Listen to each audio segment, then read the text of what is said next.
Welcome, everyone, to the Monday call. My magical Jeannie Winters is our guest today, and most of you know her or have had a session with her or have heard her on my podcast.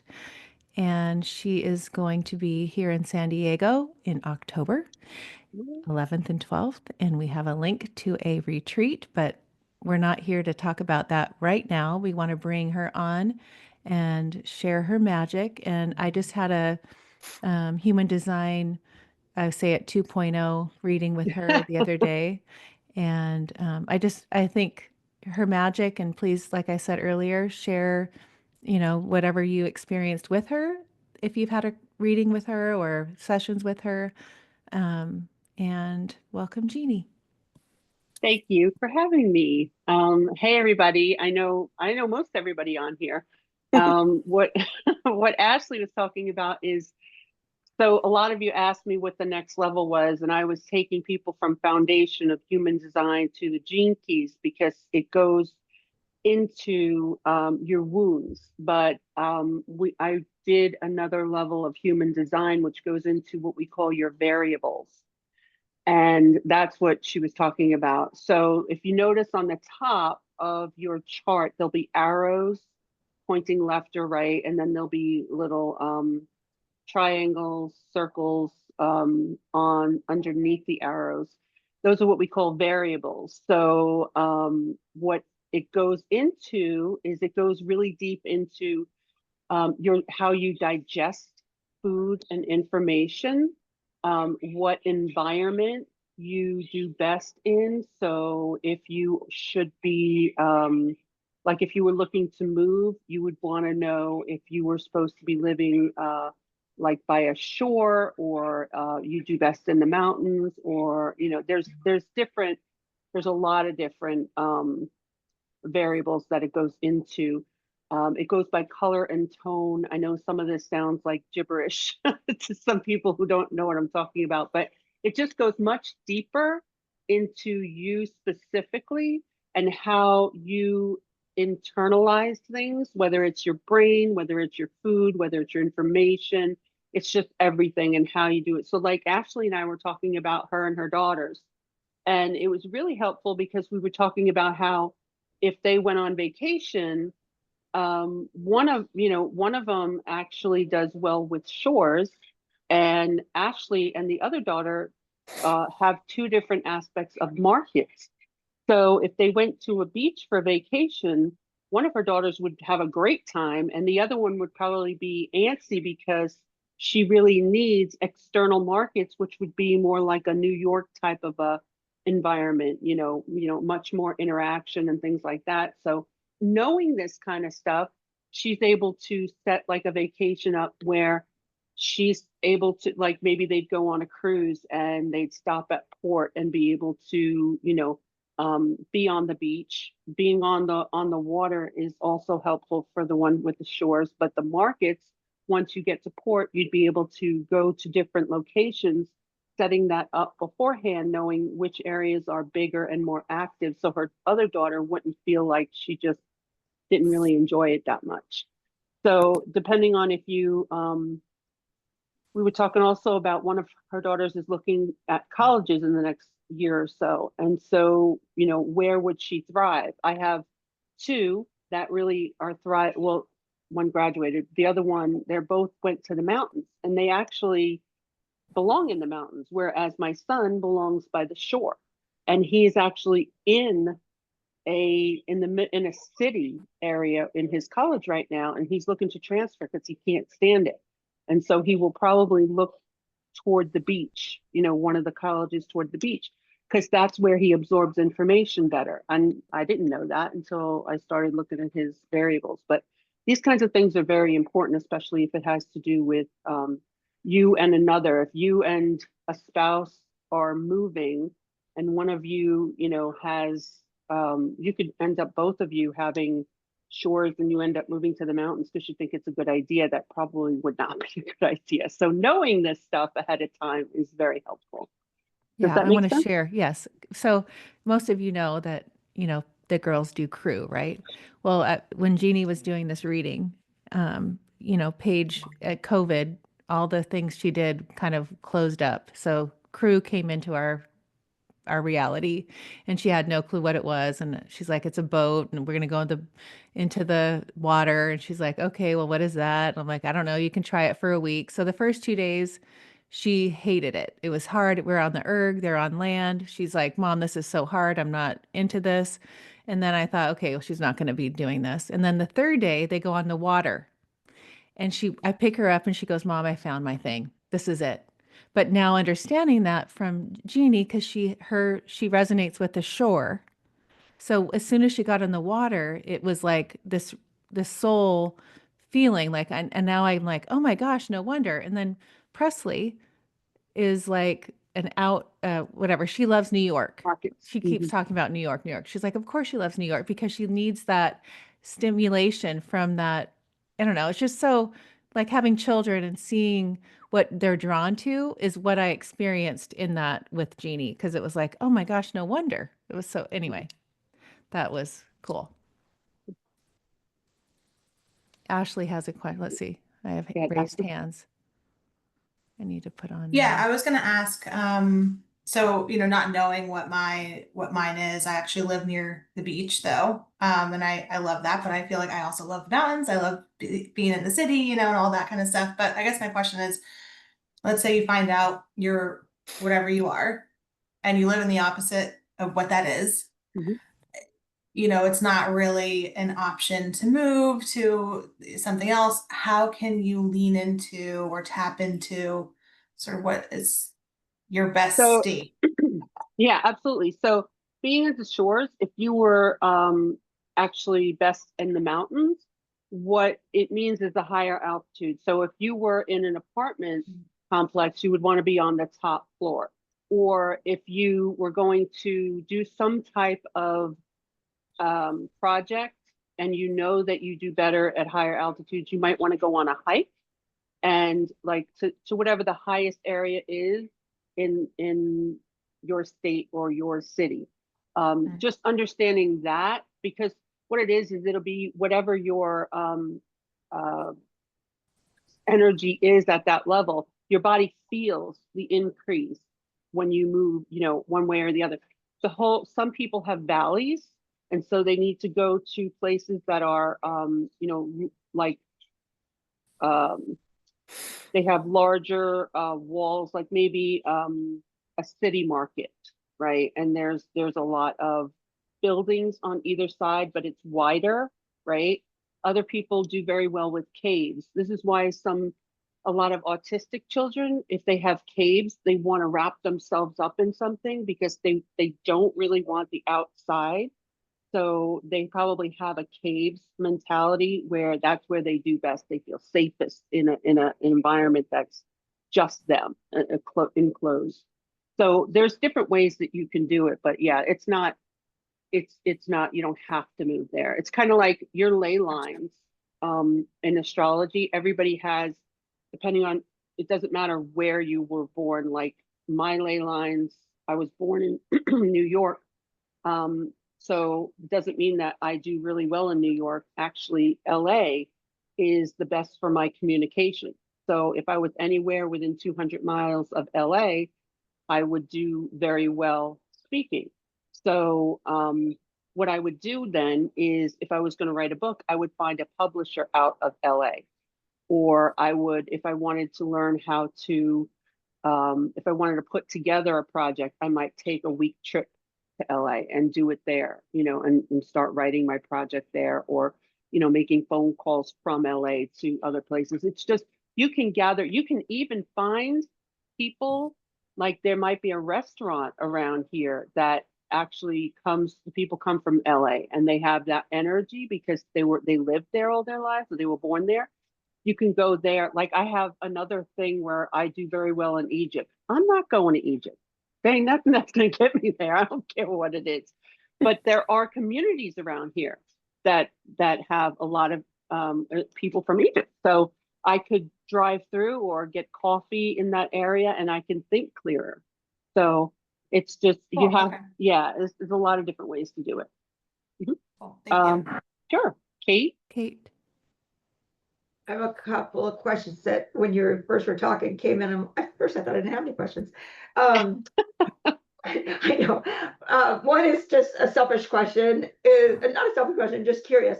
So my younger daughter um has a new friend and they met at the gym, but it just so happened that both of them had daughters on the same day, on the same at the same year, within like the hospitals, just not very far apart, right?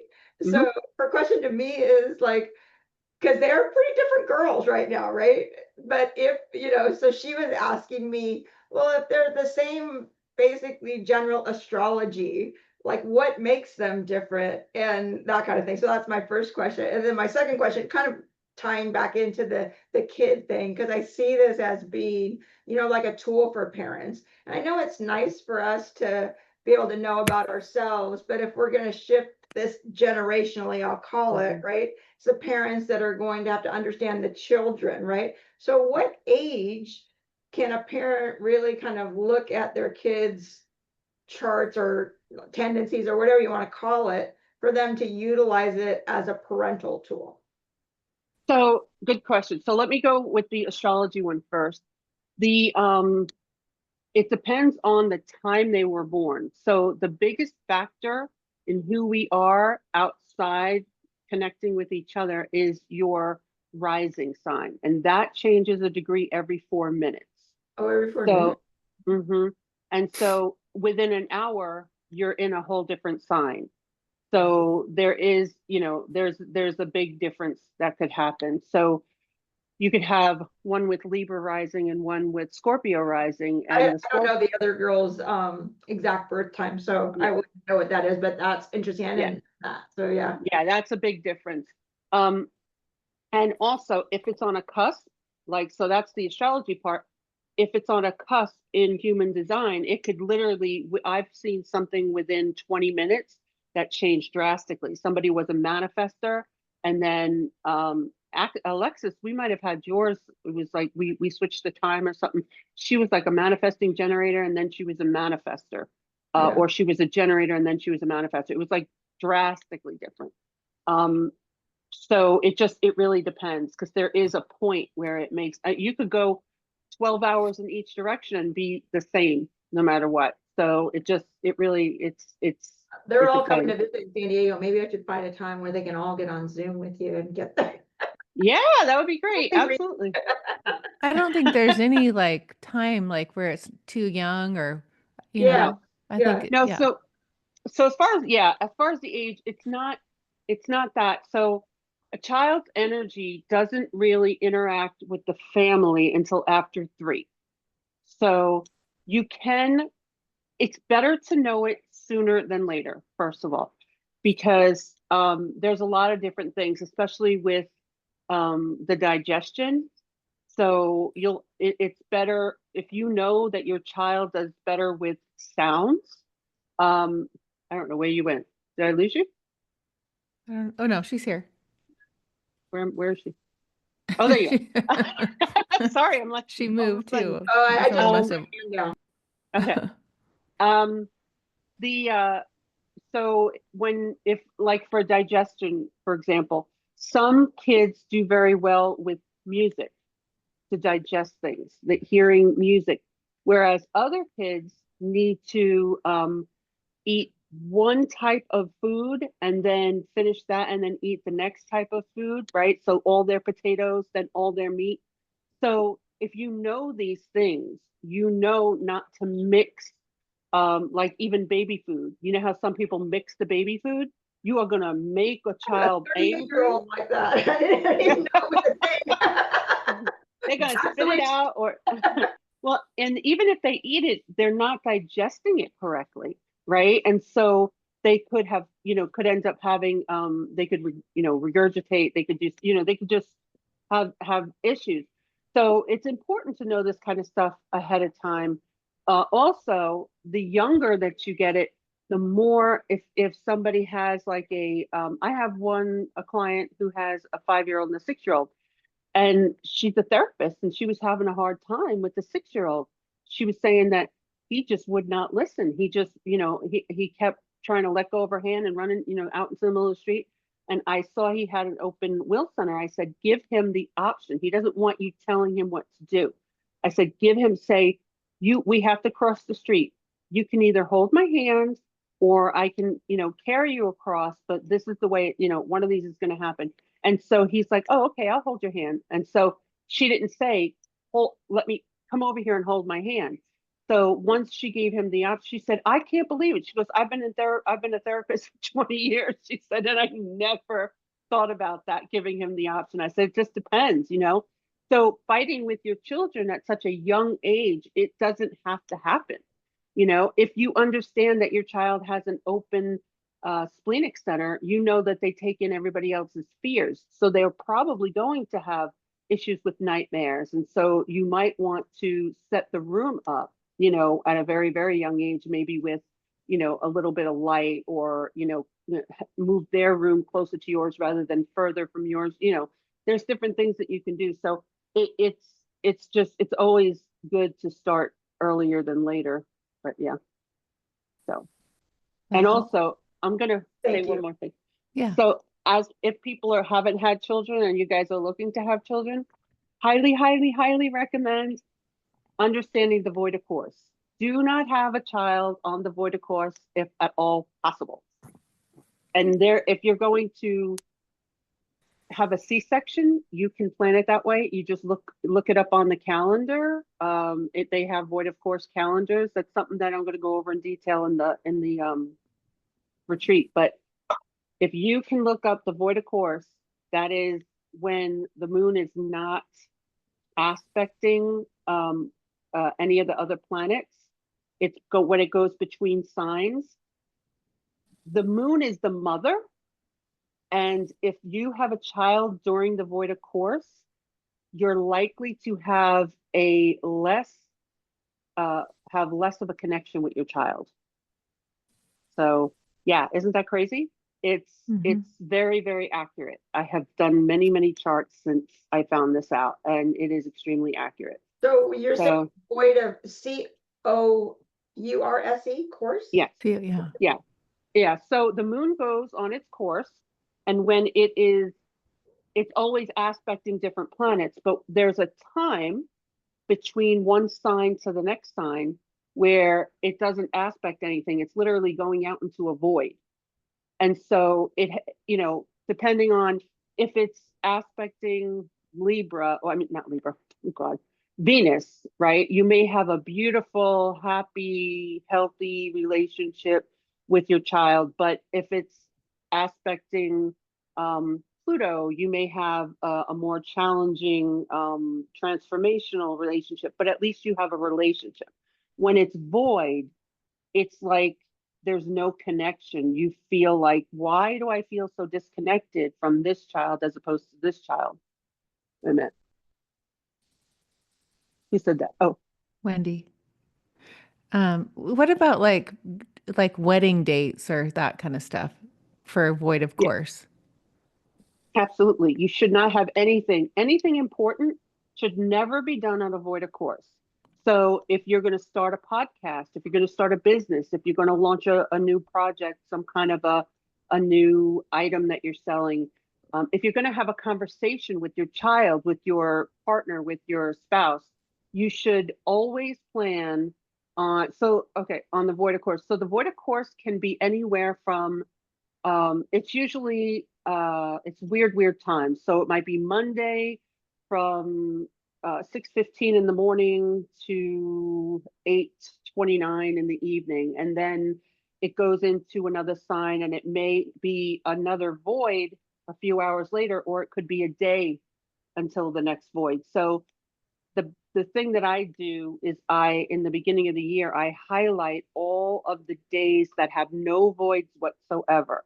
So when I go to my calendar, if I'm trying to plan something, but I don't have time to go and look up specific times, I go to any of the highlighted dates and I say, well, I can do it anytime on this day.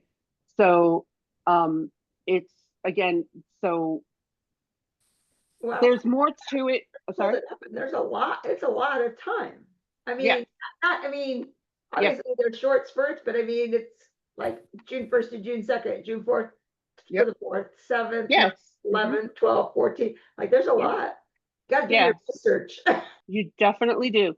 So yeah, that's why I say there are days that there's totally the whole day that there's no void. That's the ones you want to highlight to have, available for you so that if you have to do something quick, or if, if they're saying, oh, I want to induce you, where you're going to be induced, we could do it Monday or Tuesday. Well, if Monday has void of course, you don't want to take a chance in being induced early and then you end up not having the baby until later and the void starts at night. You want to go somewhere where there's no void at all for the whole day. But same thing with weddings. Just make sure that the void is far enough apart, if not a whole day, that if you get delayed, if your wedding gets delayed for whatever reason, or any kind of a meeting gets delayed for any reason. So politicians use this, and like all the one percenters, but Beyonce uses this. People who are very, very successful, they use this to give themselves a leg up. Okay. So anybody can put something out at any time. But the reason that some people are more successful more frequently is because they understand the astrological weather. Okay. So, for example, I'm going to throw a party and Ashley's going to throw a party. Ashley's going to pick a Saturday. She doesn't know anything about the void of course. She's going to pick a Saturday in June. I'm going to look for the void of course. Okay. So what happens is she's taking a chance in it raining. What I'm doing is I'm looking at the weather to see what days in the weather are going to be more likely to have rain, and I'm going to do it on another day. She's just taking a chance that it's June and hoping that it's going to be okay. So we're both going to do the same thing, but the chances are mine's going to work out better because I know what it looks like, what the weather looks like. Does that make sense? Yes. Okay. And you don't mean weather, but you mean No, like, no, I'm using that as an analogy. yeah, I mean astrology. So right. you're saying you're not. So what happens on a void of course, if you put something out there on a void of course, it usually goes off really well and you get fooled. You think it's going to go really, really well. And what happens is it fizzles really fast. So it goes off and then it has nothing to hold on to. It doesn't matter. I mean, it's better if you understand what the signs and the planets stand for so that you know which ones to use, but just flat out not knowing anything, going with that. Now, if you're getting sued, right? If somebody is going to sue you for something, go to court during the void of course, okay? Because nothing will come of it. Literally, that's how President Reagan used to plan all of his meetings. If he was going to meet with somebody who there was a chance to have a war with, he always planned it during a void of course so that nothing would come of it. His wife had a astrologer on staff, and he always just said that she did it, but he did it too. But that's how he got elected. He got everything that he looked for. It just pushed him in the right direction. Does that make sense? Yes. Let's go with Jordan. Jordan has a question. Hey, bud. Hi. Okay, so I actually have a few questions, and what you just said made me have another one. So let me write that down so I don't forget. Um,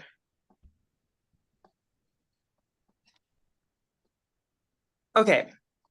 So first of all, which website would I find the like this stuff about? Because you mentioned variables. I want to know more about the digestion and like the places you should go to have like your business be better. Like what website was that again? Or was it a website? Okay. So that's me. That's me doing a reading for you. Oh, That's okay. not a website. Divinely inspired messages.com. But you can look up variables on on Google, human design variables. It's just not as easy to understand. If you thought that the regular stuff was hard, variables are even more difficult because you have to understand the tones and the colors. But Okay. yeah, get with me after. I was about to say I will definitely be texting you after this thing. um, well, I do know that I'm a cave type. Does that have to do with business, or is that more just like how you want your home to be? No, that's more of where you do best as far as it could be business wise. Like you would probably want more of a smaller office rather than being like out in the middle of a sales opening, you know, where people are in a big um, the cubicles and stuff. You probably wouldn't do very well there. You would need like your own office. Um, and yeah, what was the other? Was that the question? Um, yes. Okay. So that talks more about like just kind of how you hold your space, like what your space is, like what you need your space to be to feel good. Where, yeah, where you do best when, yeah, where you intake your information best, where you, let me think. I don't think that has anything to do with digestion, but it could. Let me double check here. Okay. No, digestion. No. Do you know what your determination is? Can you say some examples? 'Cause I might know, just not know that's what it's called. Yeah. So, do you have your chart in front of you? I have it on my phone here. Yes. Get with me after this, silly boy. Okay. Well, okay. One more thing about astrology now instead of Okay. human design. Because I'm well versed in astrology too. I Mhm. want to know like if you're going to like there's two things, I guess. Start a business, more than just watching out for void, of course. What things in the sky would you like to see, and which things would you not like to see? What things would I like to see? Yeah, So like it depends on, so you definitely would want things like if you could get to a point where Venus is in the 10th house. yeah. Venus is your income and it's beauty and it's very positive. If you can do that in the 10th house without any negative aspects to like your Chiron, Yeah. or any challenging aspects to your second house, maybe in or to Pluto. You don't want those. Any type of easy aspects like trines, Mhm. sextiles, things like that. You would want. Mars is good. It depends on the sign. Mars is very uh, ambitious, but it could also be Mhm. conflict. So if you had Mars and Venus together in the 10th house, and it also depends on what kind of business. So if it was a spiritual business, you could also do it in the ninth house, or and if you were partnering with somebody, you could do it in the eighth house. The thing is that Mhm. each house has positives and negatives too. So like if you did it in the eighth house, and you had a lot of positive aspects, that would be great for a spiritual partnership because it's other people's money as well. But it also is a house of secrets. So Mhm. it could very easily be something where, you know, you think you're going into a great business with someone, but, you know, they're holding secrets. Or that's also the house of taxes and investments. So if the person hasn't done their taxes and you get into business with them, you know, and you don't have a solid contract, you could end up having to, you know, deal with their legal issues, right? So Mhm. it just depends on what type of business too. So if you're in communication, the third house, and if it's local travel or if it's long distance travel, you would go to the ninth house. You know, so if you're very creative, if you're looking to uh, you know, do some type of like people who are doing candles and, you know, jewelry and stuff, they'd want something strong in the fifth house as well. And they might want an aspect to the 10th house from the fifth house, a positive Mhm. aspect. So those are the kinds of things. But you definitely don't want to do anything. You wouldn't want, um, if it's at all possible to have Chiron in your first house or your 12th house, or Pluto in those, because so if your North Node also is in the 12th house, the 12th house is about secrets also, but it's also about self-sabotage. So Mhm. you could have a really great scenario if you have a terrible aspect, like if you have a square going from the 12th house to the 6th house, and the 6th house is all about your daily life, right? It's also about your health, but it's about your structure, your daily structure.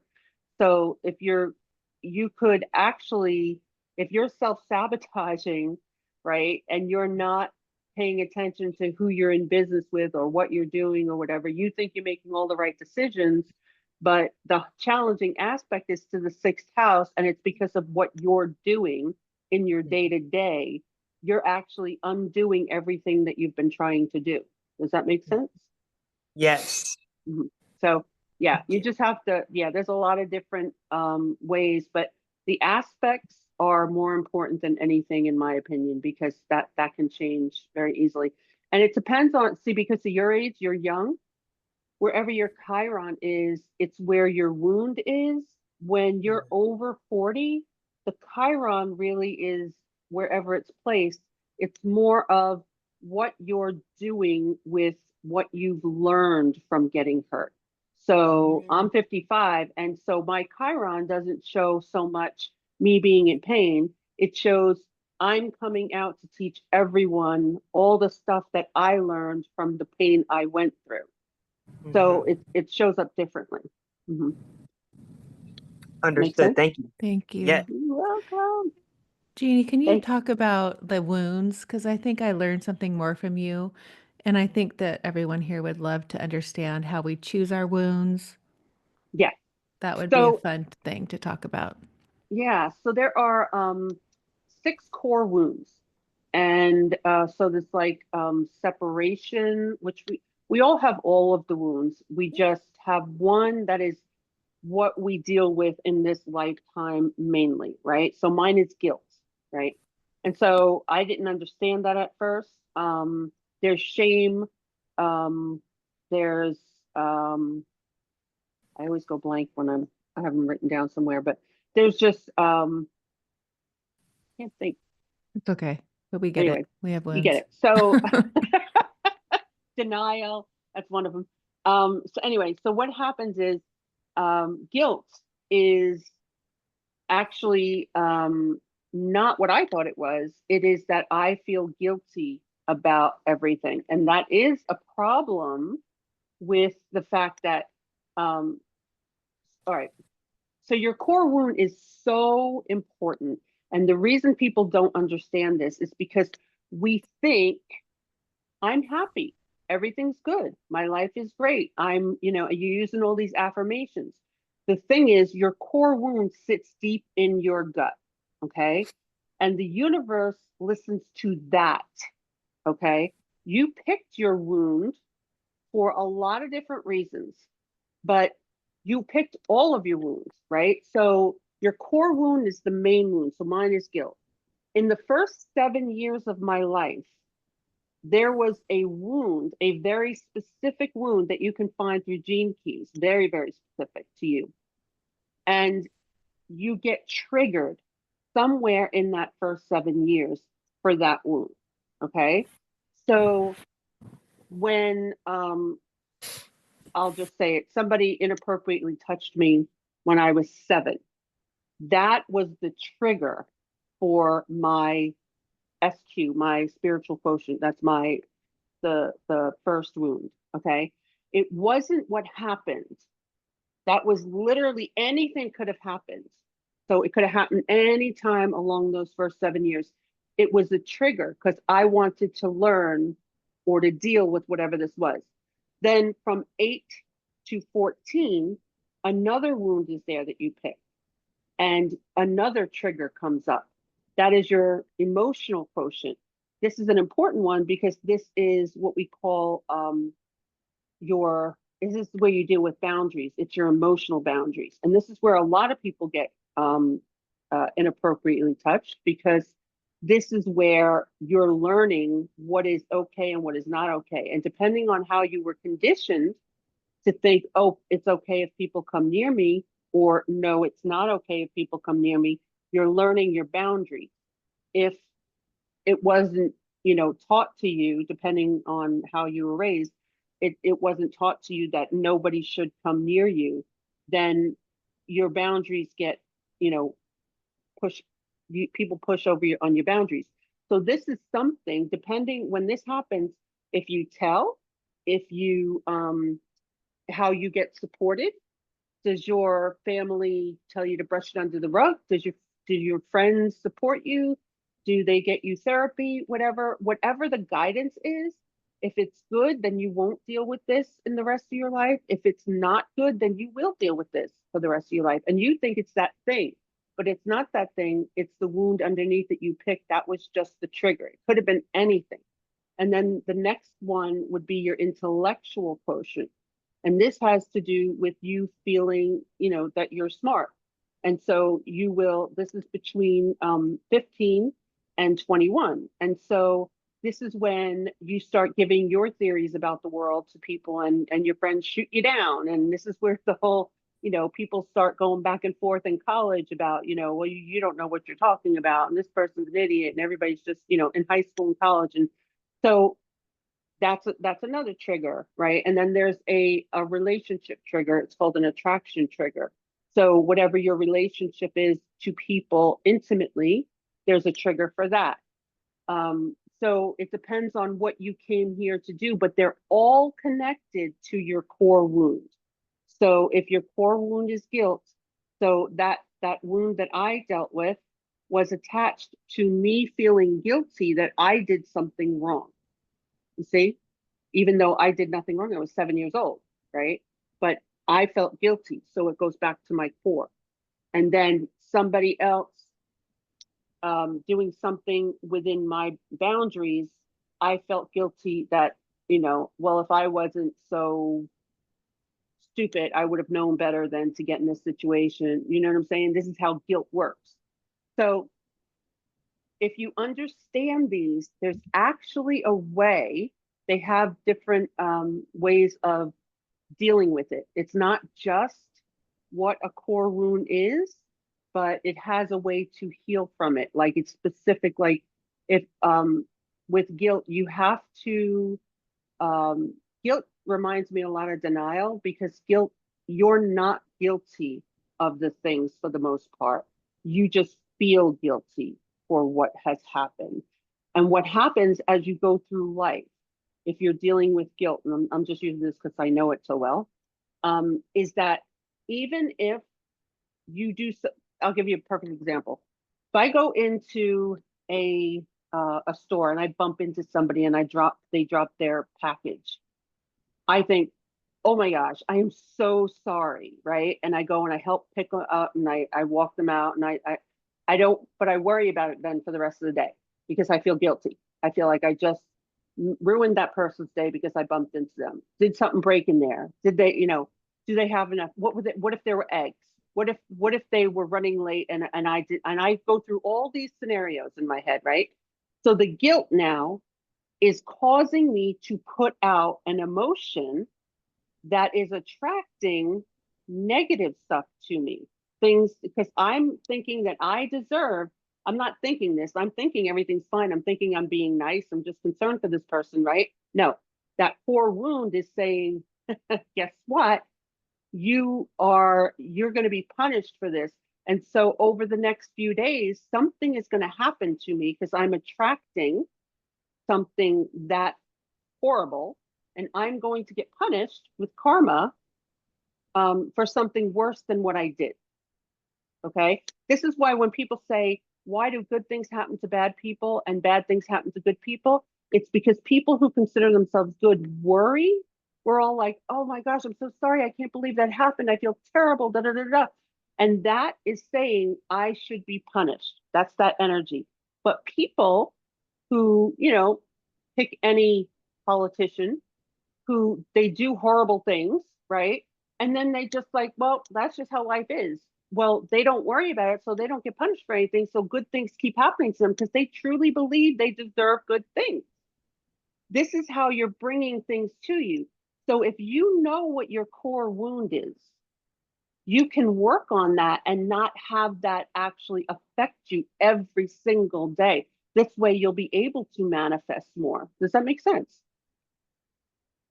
Am I confusing people? No, Okay. you're good. Jordan, do you want to ask a question?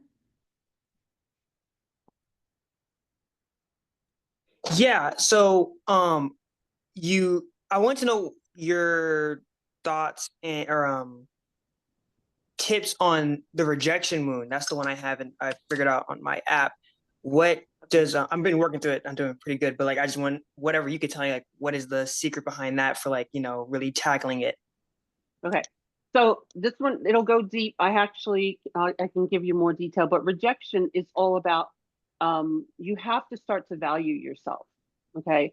So, when you feel rejected when, somebody says something that is actually not meant as rejection. It could be criticism, but, constructive criticism. It could just be a statement, but you feel, because that's your core, that you're being rejected. And so you have to start to believe in yourself. You have to find little ways, literally little ways, to um, build your self-esteem, right? In any of these that can help. And I just got off a call with somebody and was explaining this. When I started to work on myself, I didn't understand what I was doing, but I noticed that I was always picking out the bad stuff. I always, when I messed something up, I'd be like, oh, I screwed that up again. Oh, I was late. I forgot to bring my daughter her lunch. Or, I would beat myself up over everything. So what I started to do is every morning I would give myself credit for 3 things I did the day before. And I found 3 things every day new that I did right the day before. So I mean, in the beginning, I gave myself credit for taking a shower. I gave myself credit for putting on makeup. I'm not kidding. If you're that, if you're low, you need credit for little things because you beat yourself up for so many, other things. And because the vibration is so different, one good thing that you give yourself literally counterbalances lots more. Like I know some of you know this statistic already, but one person who vibrates at a level of being non-judgmental and accepting most of the time counterbalances 90,000 people at the lower vibrations. So you think about that distance, you only need a few happy thoughts about yourself in order to counterbalance all that other stuff that you do. But how often in a day do we really give ourselves credit for things? We don't. Most of the time we beat ourselves up. I mean, we're on this journey. I'm talking about, like, on an average day, a lot of people don't. They don't even realize that they don't. They're just constantly, I have teenagers and I hear, oh, I can't believe I did that, or what, I'm so stupid, or you know what I mean? I mean, these things you say over and over and you don't even realize you're saying it, especially when you're younger. So if you can say nice things about yourself to yourself and give you the wins, you're starting to build your self-confidence. And what I do is I do a pause as well. If you can pause and say, okay, why would that person reject me? Right? There's no reason that person would reject me. I mean, I did they might not have liked my suggestion, or I might not be their type, but are they rejecting me really? I mean, am I overthinking this? That's one of the things that you have to get to. Am I overthinking it? Right? And so, and there's a lot of tricks that you can use, but I got to give them to you separate because I don't have them handy. Yeah. Thank you. You're welcome. This is crazy. Jeannie, I just looked mine up and it's repression, and I'm not shocked at all. Yeah, repression is my son has that one, and that's a tough one because what you do is you don't let anybody know your feelings. So you try to hold it all in. You try really hard not to I'm fine, everything's fine, everything's, but with that, you you have the highest chance of getting sick. To be honest, the worst one of all of them is guilt. I don't understand why, but it is. That's what they say. It's really one of the hardest ones. But repression, if you hold things in, you're literally going against your body. And like I said with the genes, you know, you either get healthy gene expressions or weak gene expressions when you do something. If you're going against what you're supposed to do, so if you're going with your core wound and you're holding back your emotions, it's going to attack your body in the area of the path of least resistance. Does that make sense? Yes, and I even like me speaking, every time I speak even when I like inside of me I don't want to, it Mhm. does feel good. It feels healthy. Like I'm Yes, making the healthy choice. Yes. yes, you're exactly right. And you need to do that. You definitely need to do that. The older you get, the harder, the worse it is on your body because it doesn't show up in the medical reports until 10 or 20 years after you've been holding things in.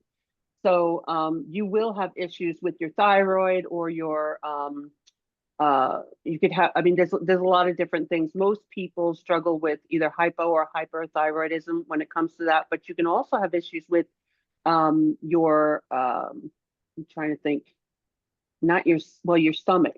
Your stomach could be one of those as well. There's a lot of different ways that it comes out, but yeah, that's definitely not something that you want to do.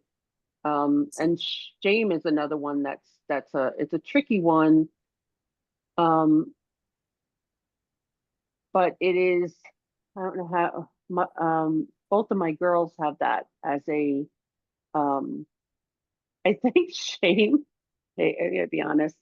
I think shame for the younger generation, they don't really struggle with it as much as the older generation because if you're, I notice with a lot of the younger ones when they deal with shame, it's just like, yeah, I did that. That was, yeah, it's horrible. I shouldn't have done that, but all right. And then they move on. It's like, you know what I'm saying? I'm like, how do you get over that? I mean, I'd be like, oh my God. But I think it's because you know, they get on TikTok and they do the craziest things, or you know what I'm saying? Like, I would die if somebody saw me, you know, with looking bad or something. My kids are just like, look at my face. And I'm like, why are you showing yourself like this? You look terrible. So shame is not as big of a thing, right?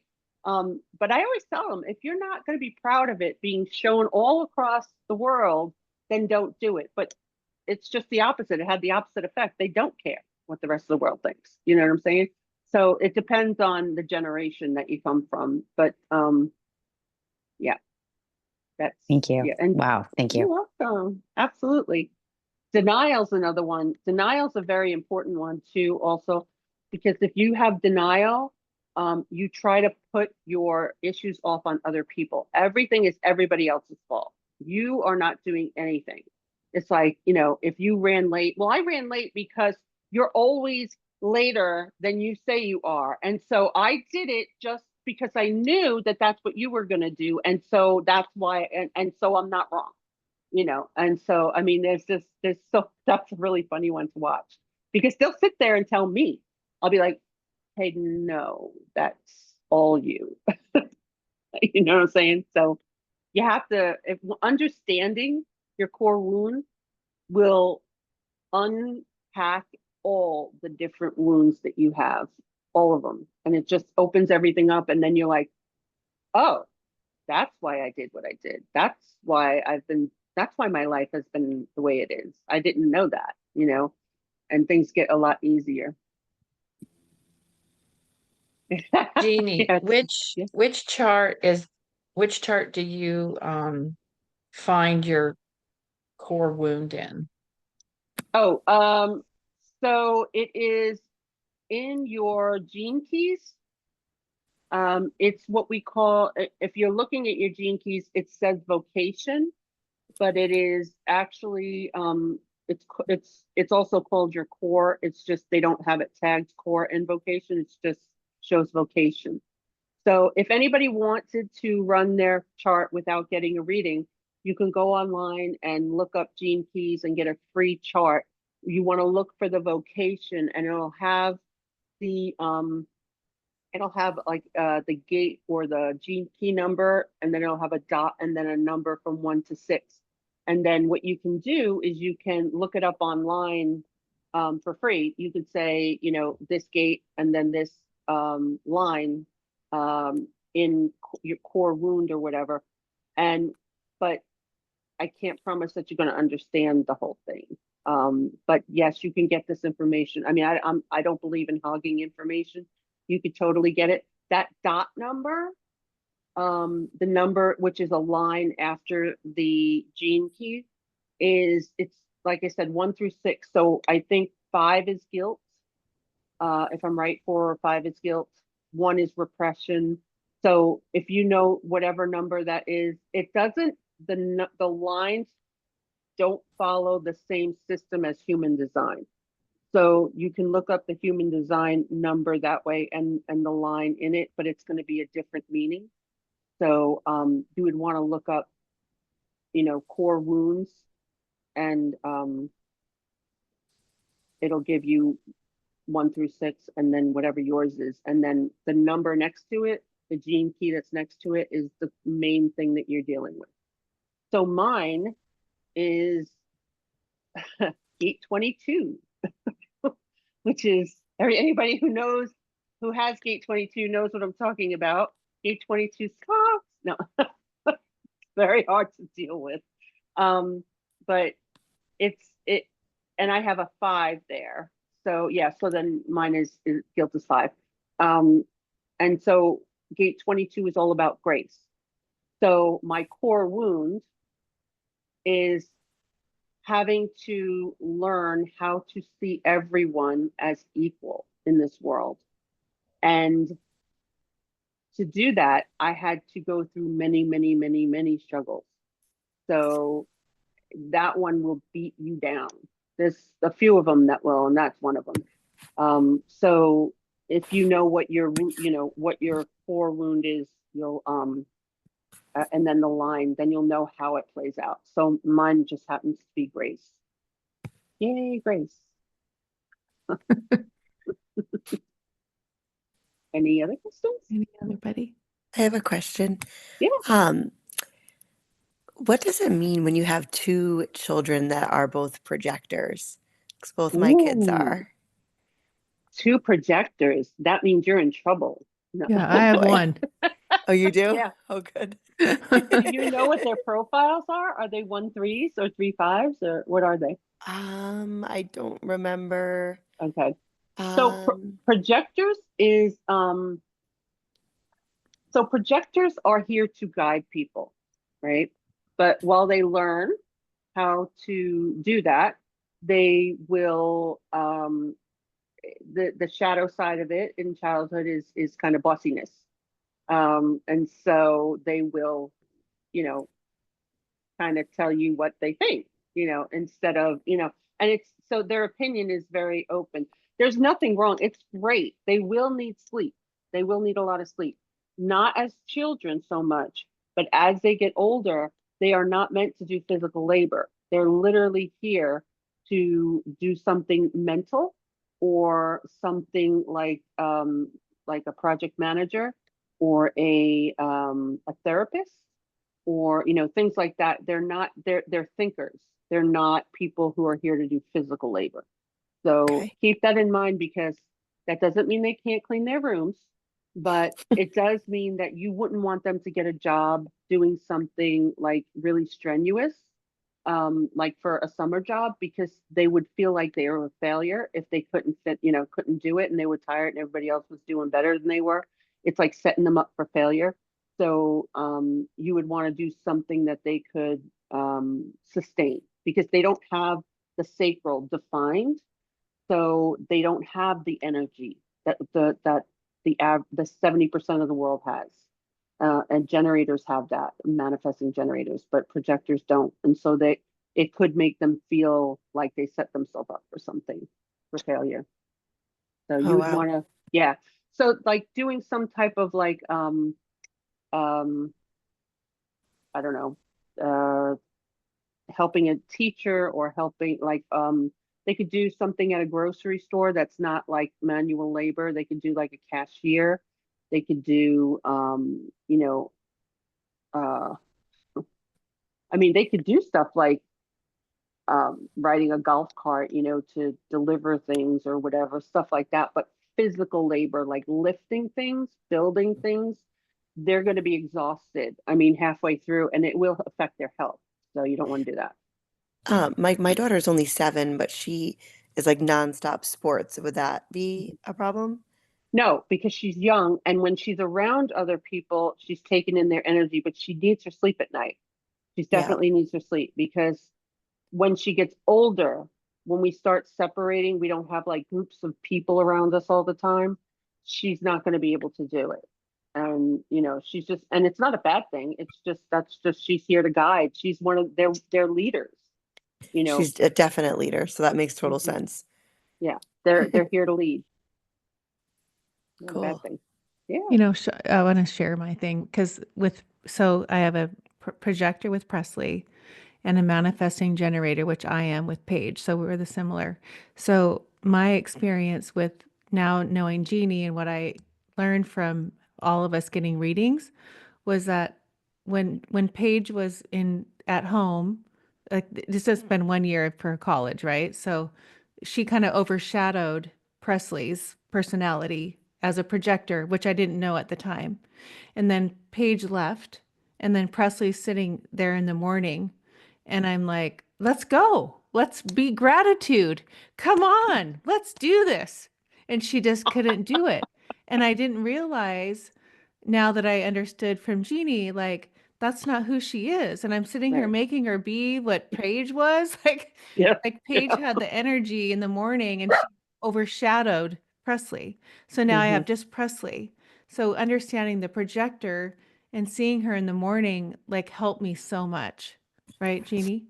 Yeah, and it's crazy because a lot of people do that. I mean, my parents did that too. I'm a manifester. My sister is a generator, and she was, you know, always consistent with things and made sure. I mean, she did it one time. You know, it took her a little longer, but she got it done. And then here I am, this fairy, you know, around the room, and they're just like, "What is wrong with you?" You know, and I'm like, they're like, "Why can't you be like everybody else?" And it's you have to understand the child and what their, you know, what their energy is so that you could say, okay, that's just how she interacts, you know, and then she's going to come sit back down and we're going to get to go.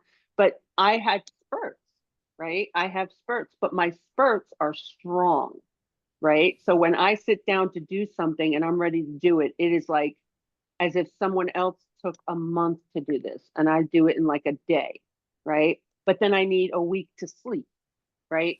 So it's you get the same out of the person. You just and Alexis, you're a manifester. I mean, and that's how we work. It's just like we're like blah, blah, blah. You know, the rest of the time we look like everybody's like, what the heck is wrong with you? But then all of a sudden we have this amazing idea, and everybody's like, oh my gosh, you're so smart, you know. And then we need to nap. So if you understand that about your child, then you know you can manage it, right? When they're on, you know, and understanding their environment, especially, okay, so for the projectors, for the kids, you want to know their environment. You want to know those kinds of things because it is harder for them physically. They don't just get it like that. A manifesting generator, anybody who's a manifesting generator, you guys stop thinking everybody else should be like you because you Right. guys And have the best, totally. you have the best type. No one else is like you. Okay. So generators will annoy the snot out of manifesting generators because they take a really long time to explain something. They go through all the details and it's like, oh, manifesting generators are like, are you kidding me? Oh my God, get to the point. But and you would think that I was one. No, this is my profile. My profile makes me say things 3 different ways, and I'm sorry, I apologize, but that is what it is. The Katie, is that right? Oh, that's hilarious. Katie said she's she's a generator. Her husband's a manifesting generator, so you Yeah. must drive him insane. It's good though. I mean, because you know, you get things done. So it's so much more fun to live in a house when you understand each other. Like literally, I can sit there and I know, my daughter's a generator, my other one's a projector, my son is a generator. I know what their profiles are. So when they're acting a certain way, I just look at them and I'm just like, mhm. So, and I know who to give an option to and who to say directly to do this. And life is so much easier. There hasn't been any fighting in our house like for a very long time because of that. You know what I mean? I mean, you really gotta, because I know now when they do something that is, something that's not acceptable to me, I know exactly how to get them to understand it.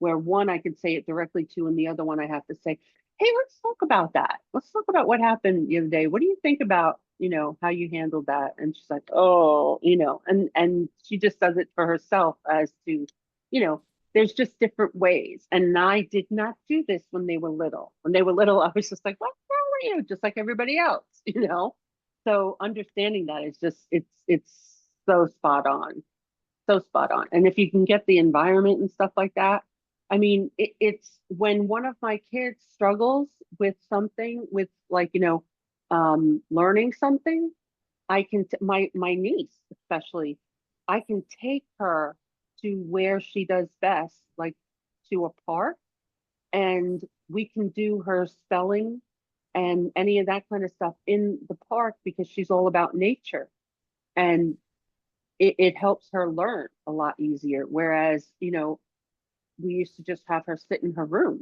and work on her stuff or sit at the kitchen table. Some kids don't do well with looking eye to eye. So you need to talk to them. You need to take them in a car and take them on a drive. They get the stimulation from the cars going by, but they start to talk because they're not looking you straight in the eye. It's just it's phenomenal, understanding that. It's just this is meant for children. That's so, it's So so that interesting. I had this vision. I'm just thinking, oh my God, it's just like every teacher should have the human design. yes, And before the class starts, they could do their little whatever. yep, And all the teachers should, that kind of should be part of their collegiate or whatever degree yeah, credentialing to understand absolutely, this, maybe at a basic level, so that they yep. can probably have the best classroom experience as possible. Absolutely, because what you can do is, and Alexis, you can come off of mute, Miss Alexis. She is a uh School what do you call yourself? psychologist. A School school psychologist. psychologist. Mhm. So she knows, and we used to do that. We used to talk about the kids without me knowing any names. And the schools are so weird about things. I don't want to pigeonhole anybody and stuff like that. But even Yeah. a teacher, if you had a child's chart and you had the teacher's chart, you could tell that that child will not get along with that teacher, and that teacher won't even know why they're targeting the child. And you can put them with another teacher that they get along with, and the experience would be totally different. You know how many traumatic experiences kids have had in school that they didn't need to have?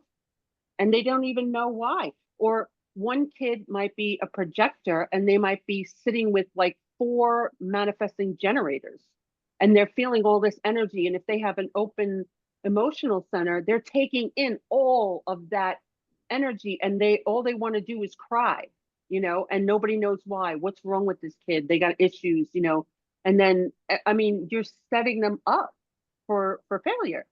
So yeah, I mean that's absolutely the way this is meant to be used. It's just to get the schools to agree, and learn how to, you don't have to. I mean, because this nature nurture. It's all, so somebody could very clearly be somebody who you would expect to be introverted, but because they were around a lot of people growing up that were extroverted, and their parents were very nurturing, they actually go against, what the norm would be for this type. But 99% of them will fall into the regular category. So it would be worth it. It would totally be worth it. We were talking about, the new children coming into 2027. We'll end in like 10 minutes. If you have to go, I understand, but we'll end at 6:30 or 9:30. Sorry for the East Coast peeps. But Jeannie, like, so, I love the school and I love children and I love to like I see what Kate just said, like this healing center that Gina, who is boy down there, we want to create this place where these kids can excel into their highest form of who they're meant to be and not be so dumbed down. But explain like what you say in 2027, what I would like for you to kind of end this on, because I feel like, I'm at the place now that, working at these little schools in San Diego and having this drive to like create this space for these children that they can have human design, like like where they know, where people can see who they truly are, because we're not all the same, obviously. And we want to, like, I feel like we're cultivating this like new earth that we're bringing these children into that Mhm. are going to thrive because we've allowed them to see their true gifts and who they're here to do, what they chose to do in this life, right? Mhm. So share that, and then this is cool stuff, people. So don't, this is our latest, what, what we've been talking about Epiphany. lately. Yeah. So rave children. Yes, Uh, rave children. And mhm. probably most of you, I sent you the video, but rave children, listen to this. It's So amazing. as of 2027, um, the um, children that are born are going to have 11 centers instead of 9 centers. And they are going to be, so that if you listen to that video, some of it is accurate and some of it is not exactly accurate. So the children are not going to die at a young age just because they're rave children. They are, and again, nothing happens with a bang like we all are conditioned to believe. So the end of the world is coming. That's what everybody says, right? And they expect this big explosion. It's not the end of the world. It's the end of the world as we know it, because where things are evolving. This is what happens. This is how life changes. So the new kids will have the beautiful part is they're going to not care so much about money. They're not going to be tossed around by emotional waves. They're not going to be like, I want this, I have to have this, and um, try to take things from each other. They're literally here to help each other. They're going to be much more humane than we are, right? They are going to be able to communicate with animals easier. They can read our minds. It's all about, so when we're on the other side, right? When we're in the other realm, we don't have mouths. So we don't speak to each other. We literally read each other's minds, right? And so we are I'm sorry, I'm seeing the text. I'll answer them. I didn't ignore you. I just keep seeing them. Um the so what happens is the kids that were born autistic are the closest thing to the rave children. And everybody knows, well, if you don't know, the telepathy tapes prove that these children, nonverbal autistic children, can read minds. It's proven. And if you don't know that, you can go on YouTube and find the telepathy tapes. And that is what they're going to be here. They're here to move life forward without all the drama. Okay. So, and that's a beautiful thing. The thing is, when this woman was explaining it, she was saying how they're not going to be creative. They're not going to have the sense of love. These are all higher. Love is a high frequency. There's no way they're not going to have love. That's just a silly thing to say. So um the there are going to be differences. They're not going to care how big your house is, how nice your car is, what kind of clothes you're wearing. They're not going to care about those types of things. They're going to care more about, is everybody eating? And so, and what they're saying is that we don't we feel very much as individuals as opposed to connected to each other. They have more of the connection. And so instead of them thinking as an individual, they're going to be thinking as a penta. So when 3 or 5 of them get together, they will recognize who needs what, how they can help each other, and that's how they'll get things done through I guess what we would consider a family or whatever the setting would be. They interact with each other. Um, it sounds weird. It's not as weird as you think. There's some people that have what we call a juxtaposition in their human design charts. It's a little star next to your gate, one of your gates. And whatever that number is on that gate, you have a specific thing that you are here to do with someone who has the opposite correlating gate to that. And you don't know it until you interact with that person. And when you walk up to that person, you say, there's something about that person. I just really want to, I like them. I just love their energy. I feel like we're going to do something together. I don't know what it is. That's probably a juxtaposition. It's not on opposite ends of a channel. It is, you have to actually understand more of the back end of it, but that's kind of what it is. We don't recognize it openly. They're going to recognize it openly, right? So this woman says that there's not going to be any sex anymore, and that they're going to have babies through, I guess, in vitro. I don't know, but I'm struggling with some of that. One of the things she did say is that they're going to be very good with material things, and she didn't understand what that meant. But I have seen lots of Ra'aruhu stuff, and what he was explaining is that they don't have the doubt in their gut. They don't have those lower frequencies, so they don't toss around, "Am I worthy? Am I not worthy?" So they will manifest quicker. Okay. That's what they mean. Material, if they need money, they'll be able to manifest the money, coming to them. If they need a car, they'll manifest that. It because they won't have all the emotions, right? They will be emotionally intelligent, right? Instead of being tossed around by their emotions, like a lot of us are.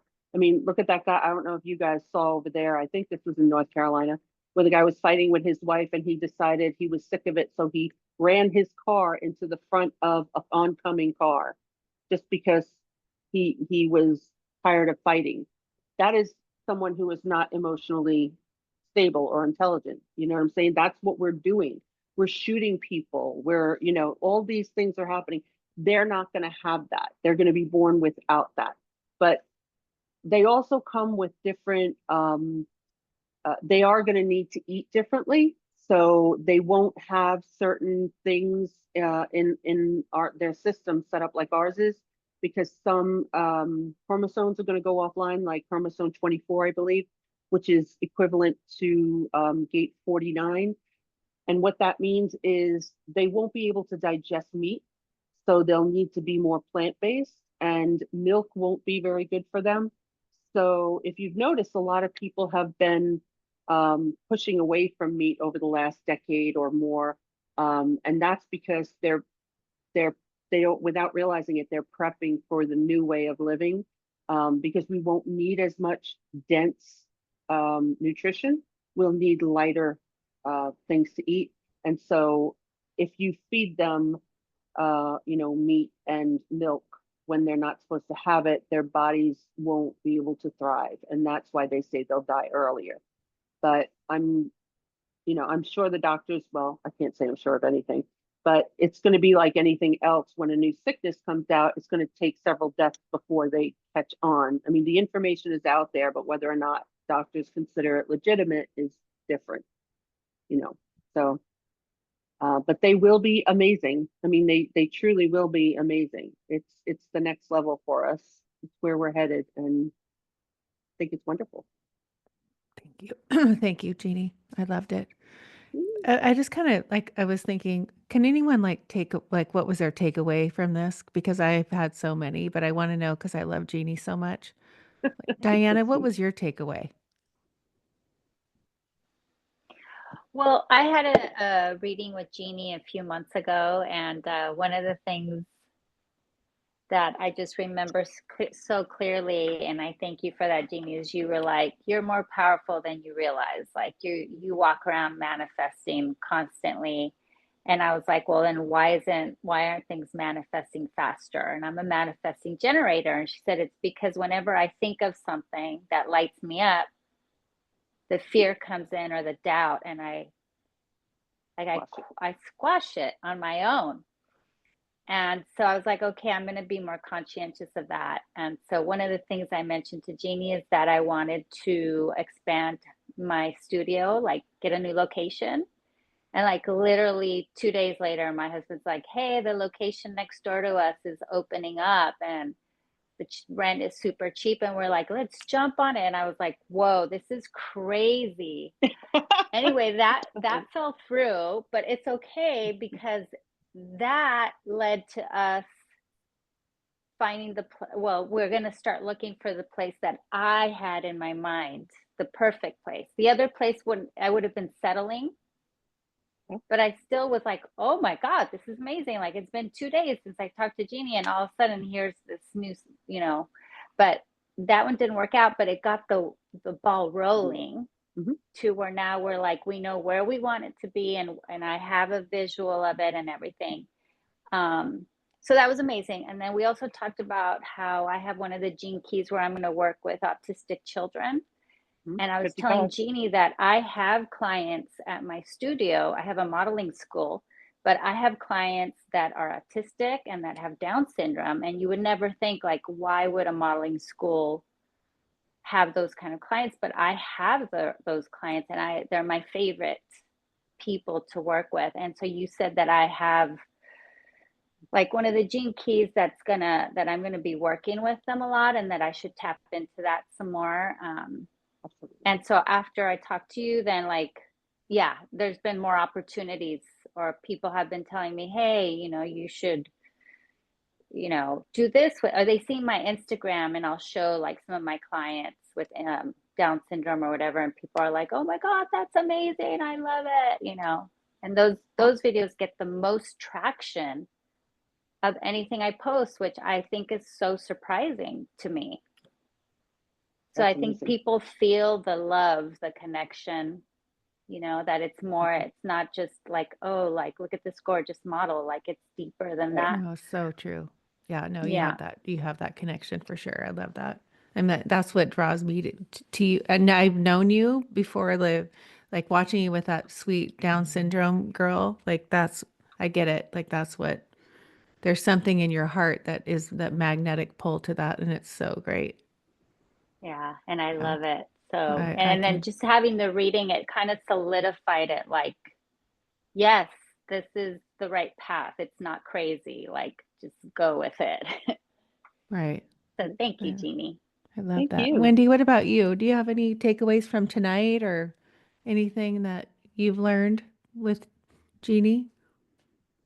Yeah, I mean, it was all really good. And now I do, like, when I got my reading back in February, I just feel so different even from then. Like, I almost like don't want to listen to it because I just sounded crazy in a way, but like, not really. I mean, just that I feel like I've had a lot of growth even in those few months. But now I really want to do a reading and do like the gene keys and the digestion and just all the different modalities. And Ashley knows, but like when she sent me the 2027 human, I kind of freaked out a little bit because that lady she was so negative. And so I was like, because that could be my future children. And it's just like, Absolutely. and yeah, so I guess I had a little bit of resistance to it at first. But then like, yes, like calm down, like look at it differently. And in just what you said tonight, perfect. Like that just was beautiful. So like I really, like hearing that because yes, that lady was very negative. And yeah, And die young, disconnected. It said like disassociation, like it'd be like there would be no connection. And it's like that's the last thing I want. My whole thing in life is to be connected with people. Like I love that. So yeah, yeah. no, they'll be disconnected from people who are very low vibrational. If you've ever been around an autistic child, they are brilliant and they are loving, and they know they'll go straight to the people that they can feel that from, right? Same thing with Down syndrome, right? And so that that is there's yeah, she was so I don't even know why. That's why you got to be I sent careful it to about. you. Yeah, yeah. I'm so glad you did. Yeah, because I mean, you're gonna, and remember, it's not gonna happen like, okay, this day is gonna all change. It's gonna happen. We already have children like this. Here's the problem: the old way of being, the old people in the third dimension used to think somebody with autism was like a throwaway child, when in fact they are going to lead us into the next Right. millennia. They are geniuses. So we just don't know how that's going to work. So you have to trust that it's going in the right direction, and that there are some people that are out there. You give them a video camera and the ability to put anything out there, and they will put the dumbest crap on the planet. And I'm not trying to be mean, but not everybody should be putting this stuff out there, because they scare people, especially young people. You guys, so how old are you, can I ask? Yeah. I'm 34 and I'm a projector and all the fun stuff. Okay. Yeah. Okay. So you guys are your age and younger. Um, you guys are made to be the parents of these children. So I'm not made to be a parent. I'm made to help and be a bridge. And Diana's here to be, a bridge as well. And so we're here to help you and them. But there is nothing, you are not here to end up having a child that doesn't love you. And you know what I mean? Yeah. And they're not all going to be nonverbal either. I told one girl I knew her son was going to talk. I had no idea what I was saying. I didn't know why I was saying it. It just came out of my mouth. And sure enough, a year later, she called me and she said, my son is talking. So they don't, even if they're nonverbal, that doesn't mean they'll always be nonverbal. You know what I'm saying? They just have different genes than we do, you know, and I mean, there's they're more advanced. I'm getting ready to interview way, someone tomorrow. Like I need to like study it because it's way. like way more. They're way more in the other dimensions. Yeah, and they're Yeah. going to teach us. So if they're Yeah. more advanced, there's nothing to fear. Right. You'll be ahead of us for sure. Right. Susan Walker, share your experience. I want to hear you because I can't wait to meet you in person, and Jeannie too wants to meet you. My head is spinning with everything she has shared, and I just can't wait to have my reading. Yeah, I know a lot about myself already, being a manifesting generator, but I think Jeannie's going to help me put together all the pieces to the puzzle. Good. I look forward to it. I Yeah, love it. Yeah, thank you. you're And then you get welcome. to meet each other in person in October. Yes, Yes. I cannot Yay. wait. Yes. Zoe, let's unmute you and let's hear your story. Yeah, I also, my head is spinning with so much amazing information. As soon as you were talking about so many good points, but the void of course, I immediately was like, oh my gosh, let me see. Especially when you made the point about the parental connection, I was very intrigued by that. I'm an only child, just for a little bit of background. And my mom and I have tended to have a very hard time kind of connecting at certain times. And I immediately found that I was born, of course, on a void of course. So I don't know if that helps, obviously, with some of the disconnect. And so we're still Yes. navigating it. I'm going to be 25 this year. And so, Okay. yeah, it was definitely very fascinating to me. And Ashley was like, you need to make sure you get a reading. And I really want to, for sure, to figure out more for myself and have some more clarity for sure. Absolutely. And just so you know, so each house is 3 decans. Mhm. And so depending on what decan, I can't think of how to word it right. You could have a hard connection with your mother in the beginning, but a close connection in the middle and toward the end. So it I could have had a close relation. Mine was a nightmare. I have the son, and then the son is the father, and I was coming from the sun with the moon through a void, of course, to the sign of cancer, which is family. So I literally have no connection to any family. So when I had a really big trauma happen, all of my family abandoned me, like cousins, everybody abandoned me. And it was because of that, because I saw that. But as you could, because of the way I looked at it, my relationship with my mother actually got stronger in the last decade as opposed to earlier. So it just depends. So you still could have a really good relationship moving forward. Do you know where your son was? Yeah, I'm a Libra sun, and then I think I want to say Pisces moon, and then a Leo rising. She's also a Libra as well. I'd have to. Do you know what your moon was? What was your moon? A Pisces moon.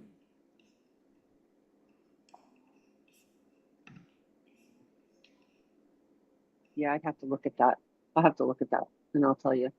Because if it was coming from, it depends on the planet it's coming from as well. Yeah. So, but yeah, yes, that is exactly why.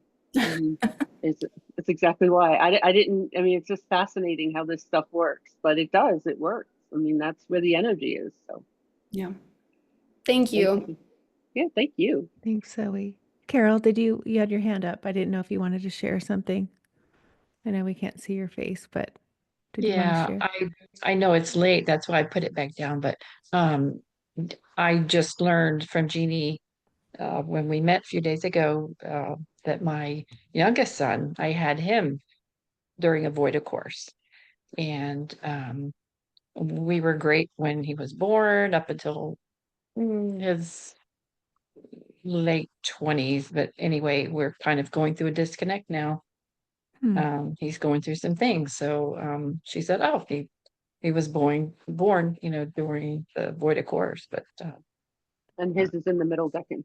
So that's yeah. so after after 50, he will 50, 40, he'll come back around. 40 probably. He'll come back around. So she has to sit there and wait for him to like, oh, Well, hi, yeah, Mom, I like you now. Right. yes. Yeah. I hope not. Wow. Geez. Yeah. Huh, interesting. So, Hmm. Jeannie, going back to that, like, so for that, like, let's say, we we have free will, we're choosing our births of the parents and the kids and all that. Is it for a lesson? Is that part of our thing? Like, do we have to, No, this why is do we not a do lesson. This is not a test. This is a experience, literally just an experience. We want to know what it's like to, we want to, every one of us wants to move evolution. We want to help evolve, right? And so we've been all different things, men, women, dogs, cats. We've been all different things to see life from those angles. And so when we come in, we say, okay, well, I was wealthy in a past life. I wonder, I had some friends who didn't, have a lot of money and they struggled because the father wasn't around. I wonder what that's like. And then we come in to a scenario with someone who has a weak father who will probably back out, or to a mother who is a single mother, right? Because the person just didn't stay. And we choose to, whatever our scenario is, we're moving, we want to go to the total opposite of it. So if they have whatever your scenario is, if you're very mine, for example, I was very good with people. I was a people pleaser. I was very good with taking care of other people and helping other people. My weakness was taking care of me. And so my North Node is in the first house. So I once I passed over 40, I had to start going toward taking care of me and learning me and understanding me. That's what I came here for. So I came here to do that, but in a family who didn't attach to me, right? Because otherwise I wouldn't have let go and started taking care of me. I would have, if everybody would have been taking care of me, I would have been like, I love you, let me take care of everybody. Everybody had to abandon me for me to say, okay, screw this, I'm going to start taking care of myself. And it had to happen. So Yeah, yeah, that's how it works. Does that help? interesting. Did I That answer help? that? Yeah. No, I'm like, of course you did. Anybody else want to share anything or talk or ask a question?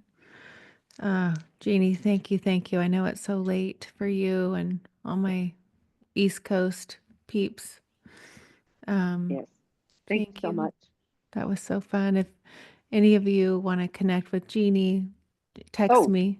Yes. can I just say, Ashley Yes. and I are going to be putting out workshops. Oh, We forgot yes. to Tell mention them that. about that. Oh, fun. Yes. Yes. So they're going to be very reasonable, and they're going to be like an hour, hour and a half. We're going to um, I'm gonna teach her the workshop, and then we're gonna do a live workshop so that she knows what I'm teaching. And then we're gonna offer it to anybody like this in a large group. So if you're interested, just look out for that. She'll be telling you about it.